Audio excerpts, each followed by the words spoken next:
你找到一个舒服的姿势了没有？把被子盖好，把灯关掉。我今天要跟你讲一件你可能听了一辈子却从来没想透的事。你有没有想过，中国历史上最大的一个神话谜团，其实就藏在过年时那些红彤彤的年画里。那些年画上印着什么？印着8个奇奇怪怪的人。有一个瘸腿的乞丐，脏兮兮地拄着铁拐，那是李铁拐。有一个倒着骑毛驴的怪老头，不是正着骑，是倒着骑，那是张国老。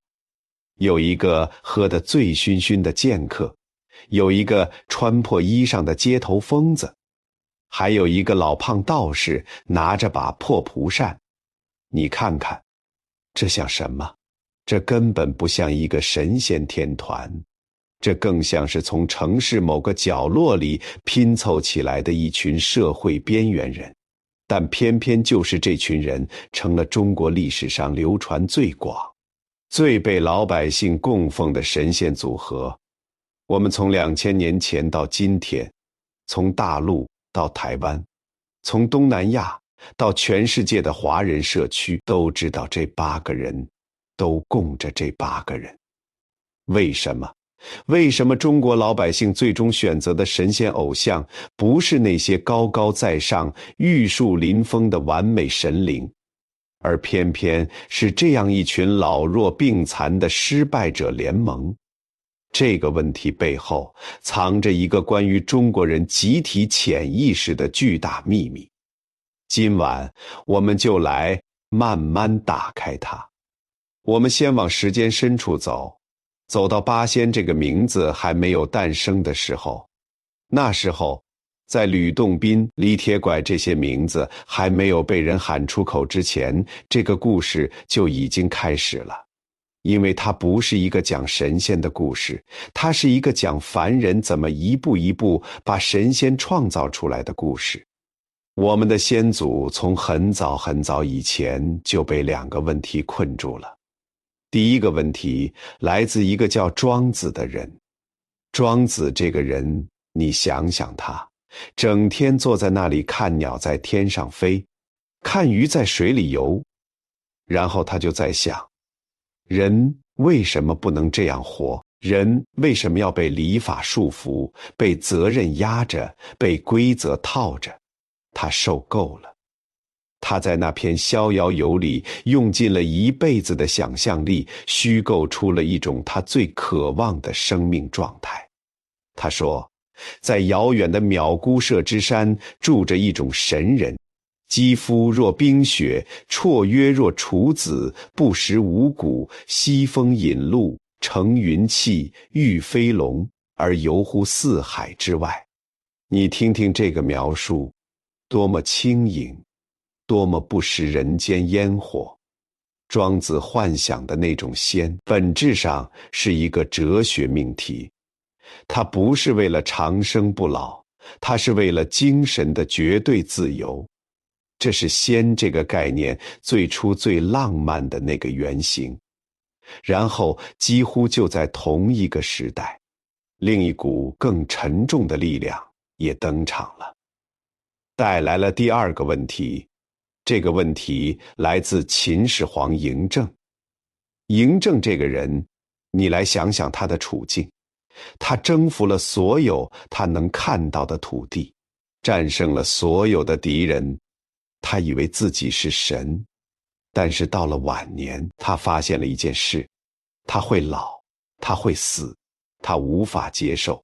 他战胜了天下所有的人，但他战胜不了时间。于是这位千古一帝开启了中国历史上最壮观也最绝望的一次寻仙之旅。他不再满足于庄子那种精神层面的幻想，他要的是实实在在的不死药，他要物理意义上的长生不老。我们都知道接下来发生了什么。一个叫徐福的方士告诉他，东海之上有3座仙山，蓬莱、方丈、瀛洲。仙山之上有不死之药。秦始皇信了他，倾尽帝国之力，让徐福带着3000童男童女，驾着庞大的舰队驶入茫茫大海，然后就再也没有回来。而那位渴望永生的始皇帝，最后孤独地死在了东巡途中的沙丘宫。他的尸体，史书记载要用咸鱼的气味来掩盖腐臭。你看这个结局多么讽刺，多么宿命。就这样，仙这个概念在它诞生的最初就有了2个完全不同的面孔，一面是庄子的，是精神的，是向外飞翔的，是出世的；另一面是嬴政的，是肉体的，是向内抓住的，是入世的。这2股力量同时存在于仙这个概念之中，彼此拉扯，彼此矛盾，谁也消灭不了谁。这个原始的矛盾，就是后来八仙这个天团能够吸引所有人的根本原因。因为八仙恰恰就是一群又出世又入世，最矛盾的神仙。好，时间继续往前走，走到唐朝。唐朝是一个重要的节点，因为唐朝的皇室姓李，他们宣布自己是道教始祖老子李耳的后代。于是在唐朝，寻仙修道变成了一项国策，整个社会都在谈神仙，谈长生。就在这个背景下，八仙天团的第一位原型人物真正走上了历史舞台。这个人是一个真实存在的人，《旧唐书》和《新唐书》这2本正史都给他留了一笔，他就是张国老。你听好了，张国老不是一个完全虚构的神话角色，他是唐朝一个现象级的真实人物，一个活生生的超级网红。他的人设简直是为神仙量身定制的。第一，他来历不明，他自称生于尧帝时代，那比唐朝早了足足3000多年。这个人设比今天任何一个不老明星的公关文案都要硬核10000倍。第二，他行踪飘忽，常年在山西中条山隐居，神出鬼没。但真正让他出圈的是2件事。先是武则天听说有这么一号人物，派使者去请他。张国老一听，当场扑倒在地，死了。使者看人死了，只好回去复命。可前脚刚走，后脚就有人在山路上又碰到了活蹦乱跳的张国老，这是他人设的第1次封神。然后是唐玄宗李隆基，玄宗晚年也开始怕死了。他听说张国老的传奇后，派出最隆重的使团去请这位活神仙。这一次，张国老来了，他来到长安，来到唐玄宗面前。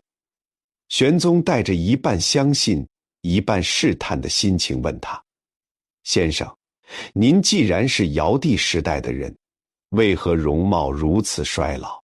张国老笑着说：“我生在尧帝时，活到今天实在太老了，牙齿都掉光了，有损仙人形象，不如换一副。”说完，他当着玄宗的面把自己剩下的牙齿全部敲掉，鲜血直流，然后从怀里取出药敷上。片刻之后，满口皓齿重生，洁白坚硬。玄宗震惊了，但还想继续试探。几天后设宴，玄宗取出一杯御酒赐给张国老。张国老闻了闻说：“陛下，这不是我能喝的酒，我只喝毒酒。”这简直是最疯狂的一句话。玄宗骨子里的控制欲被激发了，他真的让人取来了鸩酒，那是古代的剧毒，宫殿里的气氛一定紧张到了极点。张国老在满朝文武的注视下，接过那杯致命的毒酒，一饮而尽，然后咂了咂嘴说：“这酒也不怎么样。”他安然无恙，玄宗彻底信服，当场封他为银青光禄大夫，赐号通玄先生。张国老成了大唐官方认证的活神仙。《旧唐书》把这件事原原本本地记录了下来。它不一定是事实，但它一定是历史，因为这个故事精准地映照了那个时代一个晚年帝王的精神焦虑。开元盛世的裂痕已经出现，杨贵妃与安禄山正在把帝国推向深渊，玄宗控制不了帝国的衰老，他迫切需要一个证据，一个有人能战胜时间的证据来安慰自己。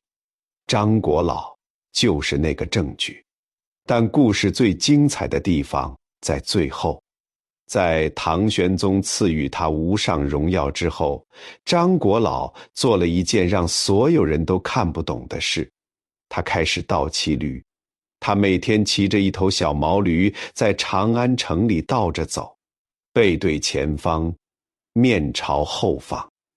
我们必须停在这里问一个问题：他为什么要倒骑？这绝不是杂技表演。他倒骑这个姿势同时传递了两个信号。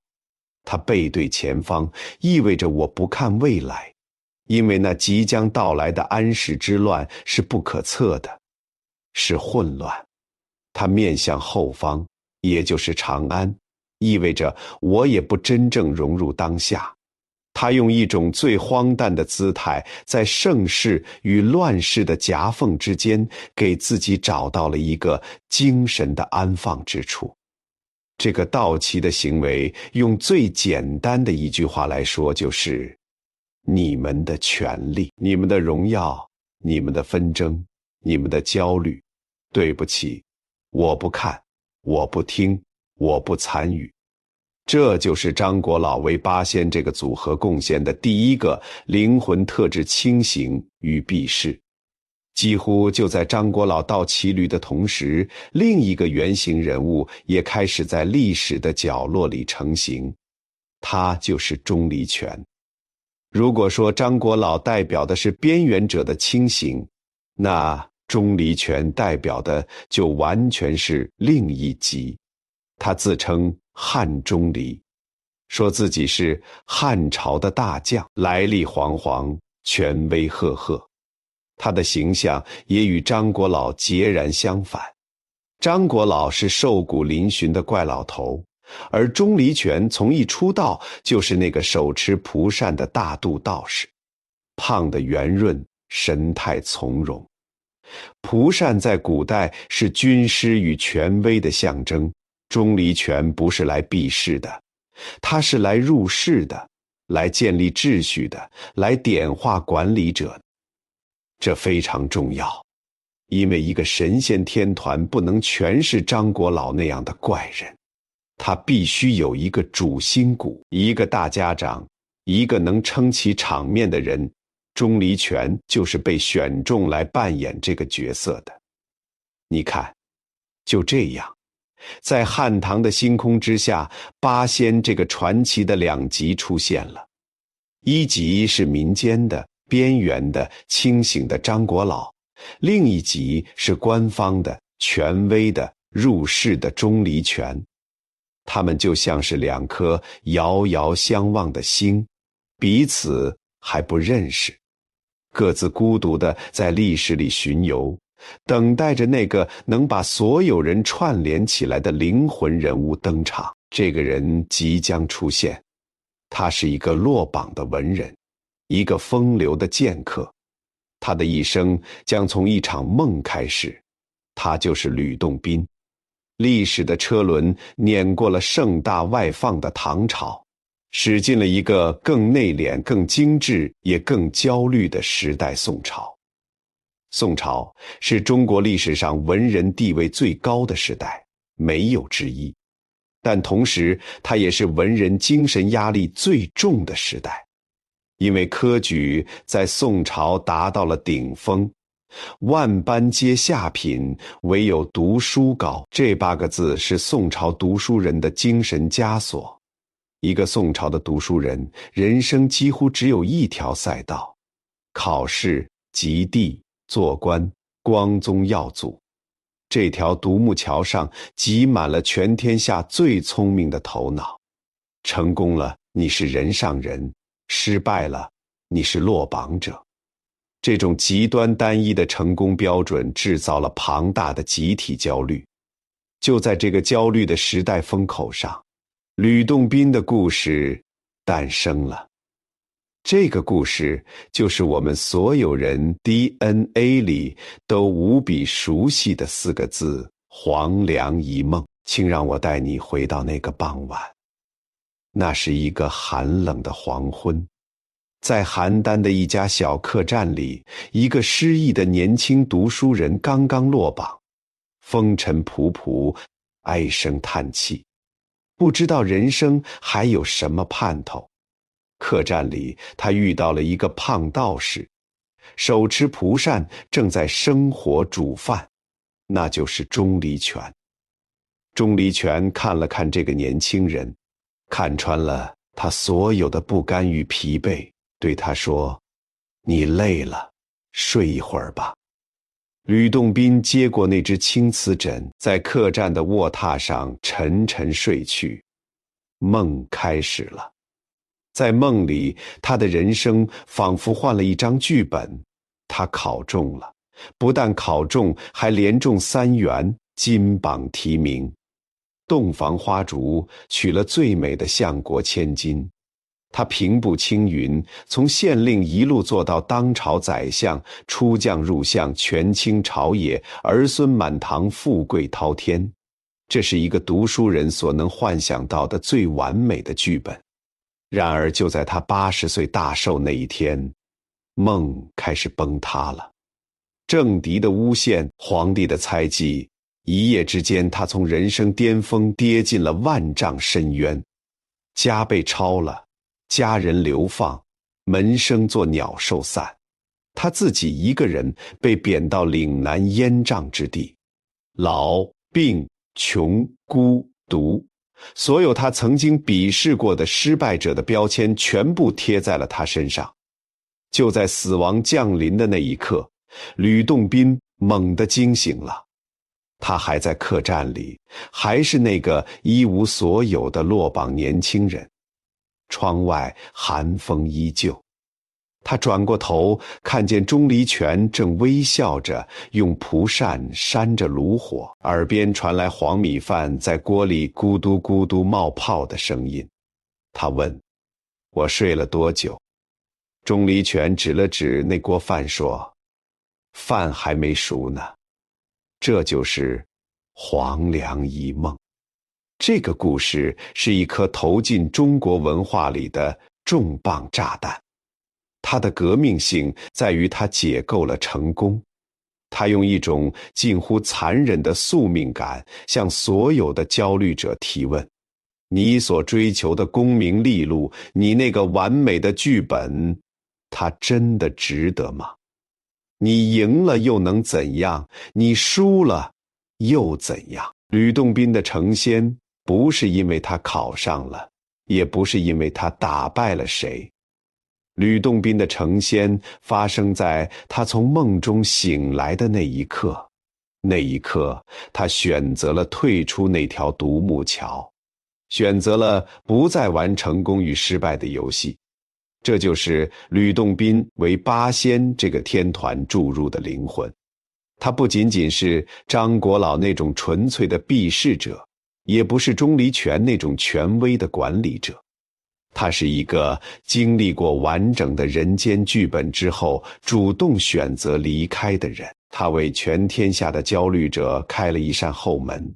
他告诉所有的读书人，没关系，就算你考不上，就算你失败了，你还有另一种活法。你可以成仙，你可以逍遥。所以吕洞宾必须是这个组合的核心，因为他不是一个神，它是所有诗意文人的终极幻想。但故事到这里还没有完成，文人圈里的共鸣只是开始。一个真正伟大的神仙天团必须走出书斋，走进市井，走进那些目不识丁的普通老百姓的生活里。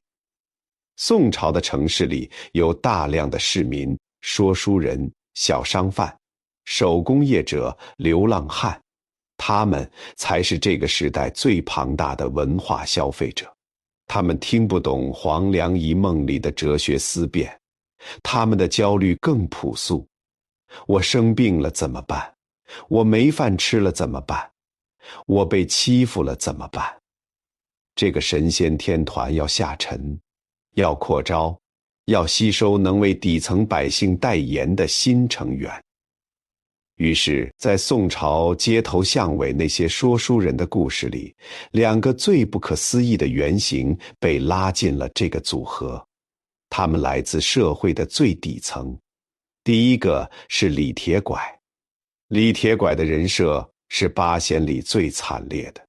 他是乞丐，他是瘸子，他奇丑无比，他几乎是吕洞宾的完美反面。吕洞宾有多英俊洒脱，他就有多落魄残破。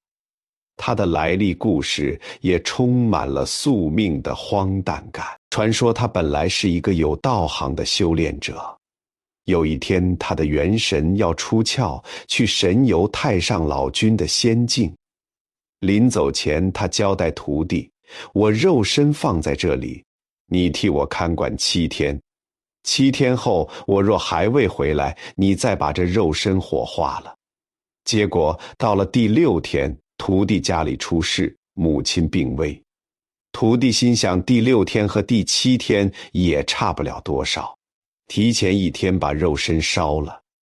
当元神兴高采烈地从仙境回来，发现自己的身体已经化为灰烬，他成了孤魂野鬼，飘啊飘，眼看元神就要消散。千钧一发之际，他在路边看到了一具刚刚饿死的流浪汉尸体，还是个瘸子。他没有选择了，一头扎进去，站起来就是李铁拐了。这个故事在反思一件事：一个人的灵魂到底能不能超越皮囊的束缚？李铁拐被迫接受了那个最丑陋、最残破的外壳，但他接下来的人设却封神了。你看他手里拿的法器是什么？是葫芦。葫芦里装的是什么？是药。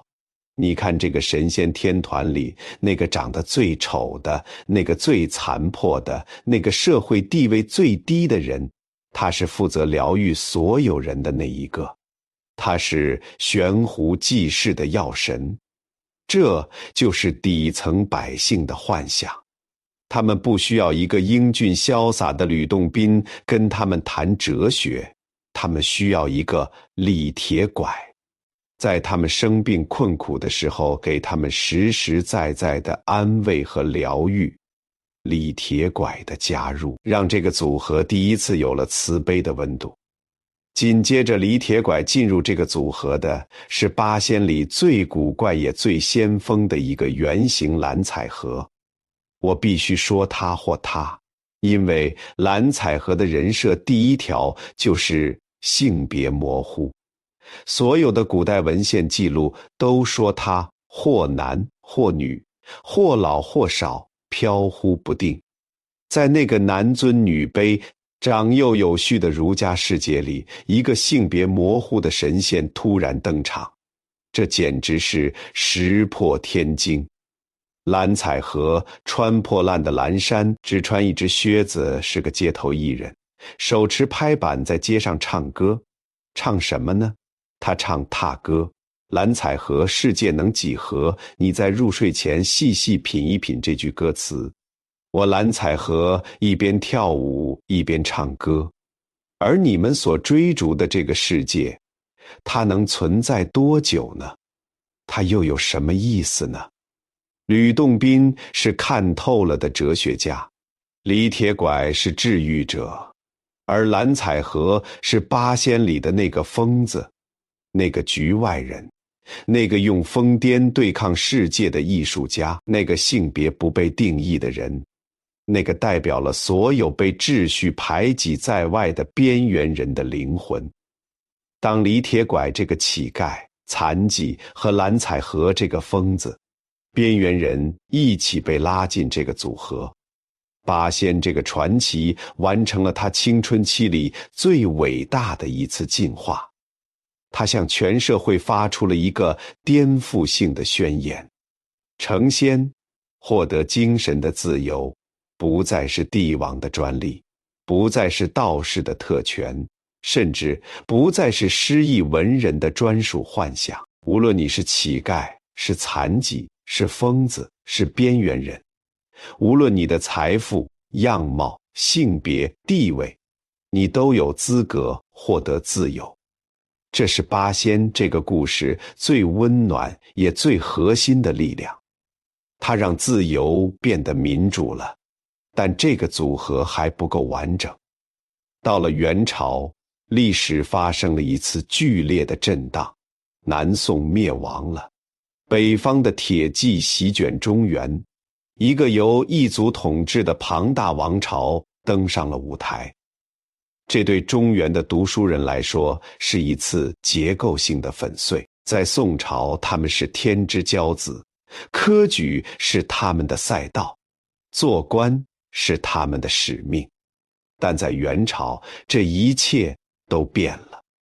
蒙古统治者带来了草原的秩序，汉族读书人的地位一落千丈，科举在很长一段时间里甚至被取消了。那条赖以为生的独木桥一夜之间断了，这种巨大的落差制造了一个精神真空，所有人都迷茫了。旧的秩序崩塌了，新的价值在哪里？就在这个真空里，两股力量异军突起，联手打造了八仙这个传奇最重要的成型时期。第一股力量来自宗教，当儒家秩序失灵，道教的慰藉就登场了。一个叫全真教的道派迎来了爆发式的增长。全真教的领袖们非常聪明，他们知道乱世里人们需要精神偶像，于是他们在民间所有流行的原型里选中了人气最高的核心吕洞宾，尊他为吕祖，为他著书立说，把黄粱一梦从一个文人的牢骚升华成了宗教的预言。吕洞宾从此从一个失意文人升级成了普世的点化之神。第二股力量来自世俗，来自元杂剧。科举断了路的读书人总要吃饭，总要表达。于是那些全天下最有才华的笔杆子走进了勾栏瓦肆，开始给普通老百姓写剧本。关汉卿、马致远这些天才开始为市民写作。中国戏剧的黄金时代就这么荒诞地在一个最不尊重文人的时代里到来了。剧作家们发现了八仙这个宝藏，吕洞宾、李铁拐、张国老这些原型在民间已经很火了。他们拿起笔开始写吕洞宾三醉岳阳楼，写铁拐李杜金童玉女。但写着写着，他发现这个阵容有问题。你不能把5个奇形怪状的男人摆在舞台上。戏剧需要平衡，需要多样性。这个天团有重大缺陷，它不完整。于是一场伟大的补完计划开始了。八仙天团空降了最后3位成员，第一个是韩湘子。剧作家们觉得这个组合里虽然有吕洞宾，但他是个叛逆的落榜者。我们需要一个根正苗红的儒家学霸，然后让他主动选择成仙，这才能证明道比儒更高级。于是韩湘子登场了，他被赋予了一个显赫的身份，唐朝大文豪韩愈的侄孙。他的故事是儒家与道家之间的一场辩论，最终韩湘子点化了他的叔叔。这个角色的加入让八仙彻底征服了读书人的心。第二个是曹国舅。剧作家们发现这个组合里有乞丐，有疯子，有文人，有老人，全是体制外的人，但还缺少一个来自权力顶端的人。为了证明成仙的价值超越了人间一切诱惑，他们需要一个放弃了皇权富贵的人。于是曹国舅登场了。他是皇亲国戚，是人上人的顶端。他的故事是看穿了宫廷的丑恶与束缚，主动放弃了这一切。连皇亲国戚都向往的自由，那一定是最好的。曹国舅的加入让八仙的精神价值登顶了。第三个是何仙姑。这个舞台上还缺少最重要的一个元素——女性。一个没有女性的神仙天团是无法覆盖全社会的。戏剧需要阴阳的平衡。于是最后一块拼图被放了上去，何仙姑登场了。她是八仙里唯一的女性，手持荷花，代表纯洁、慈爱与家庭的守护。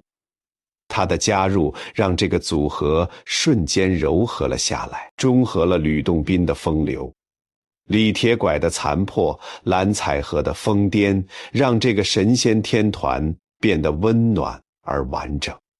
现在让我们停一下，把这8个人的名单重新看一遍。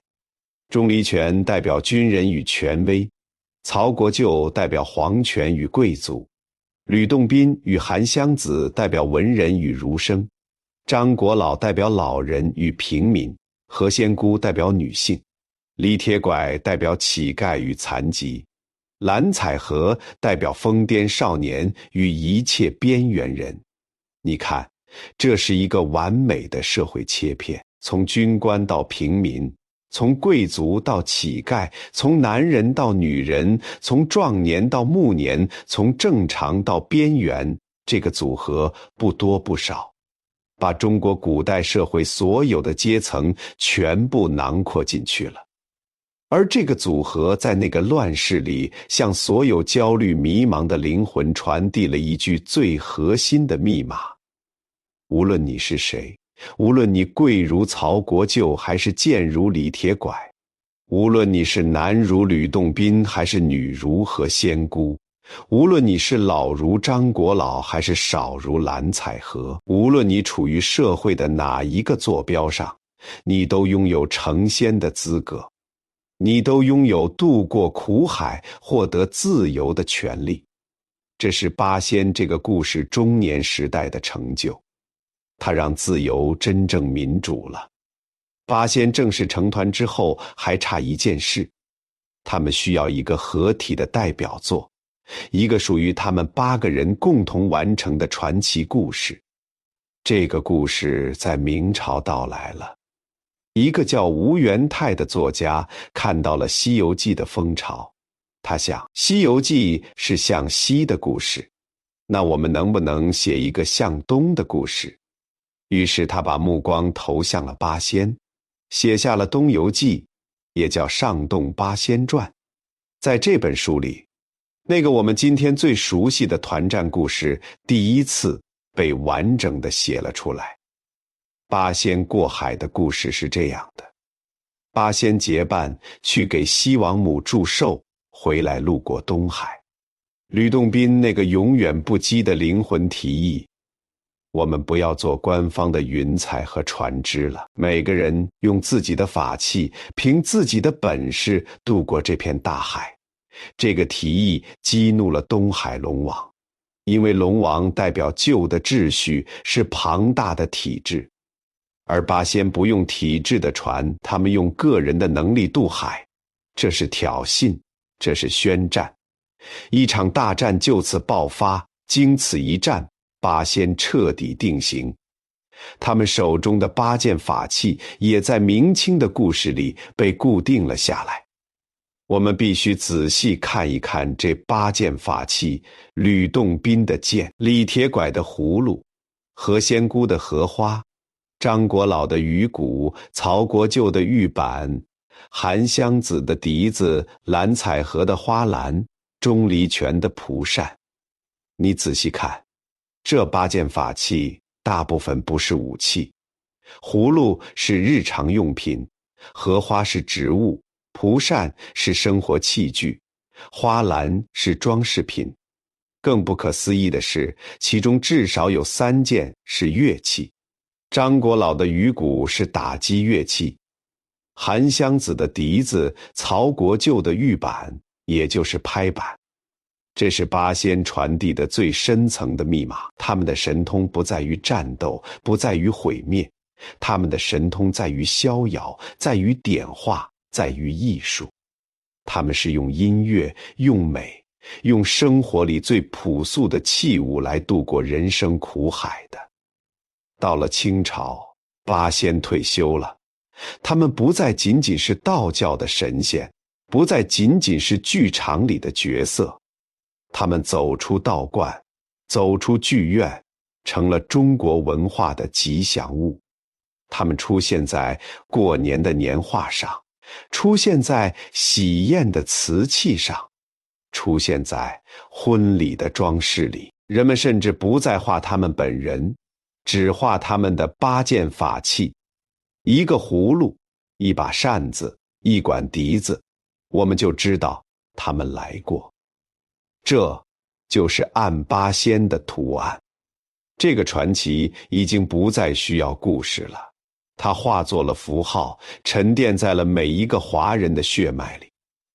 好，现在我们的故事走到了终点，我们一起走过了这场跨越1000年的造神运动，从汉唐的孤儿原型，到宋朝的青春期，到元朝的舞台上正式成团，到明清的岁月里晚年封神。现在我们可以回答最开始那个谜团了。为什么中国文化最终选择的偶像天团是这样一群老弱病残的失败者联盟？答案其实很简单，因为八仙这个故事满足了我们中国人一种最终极也最矛盾的幻想。我们一方面渴望入世，希望神仙能像李铁拐一样来治愈我们的疾病，能像吕洞宾一样来点化我们的迷茫。但同时我们又渴望出世，希望能像张国老一样倒骑着驴不问世事，能像蓝采和一样疯癫逍遥。我们既想要人间的烟火，又想要世外的自由。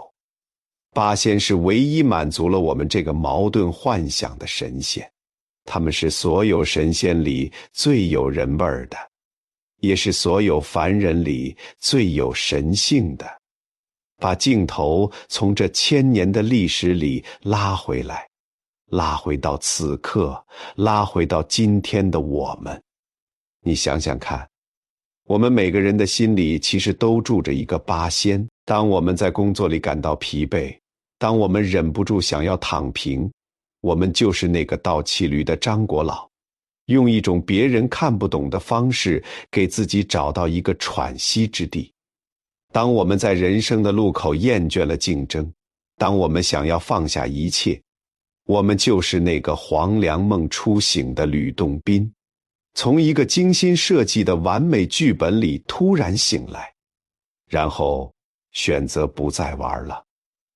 而当我们身处困境，当我们形体残破，当我们不被这个世界理解，我们多么希望自己能像李铁拐和蓝采和一样，外在可以残破，可以被人嘲笑，可以什么都不是，但精神依然可以是自由的。八仙的伟大不在于他们是神，而在于他们太像我们凡人了。他们用一场跨越1000年的漫长旅程，用每一位成员各自的故事，告诉了每一个在深夜感到焦虑、失落、孤独、迷茫的灵魂。没关系，真的没关系。就算你是个乞丐，就算你是个失败者，就算你是个怪人，就算你在所有人的眼里都不算什么，你也依然拥有渡过人生苦海的资格。这才是八仙过海，各显神通对我们所有凡人最治愈的真正含义。好了，今晚的故事就到这里了，谢谢你的聆听，晚安，好梦。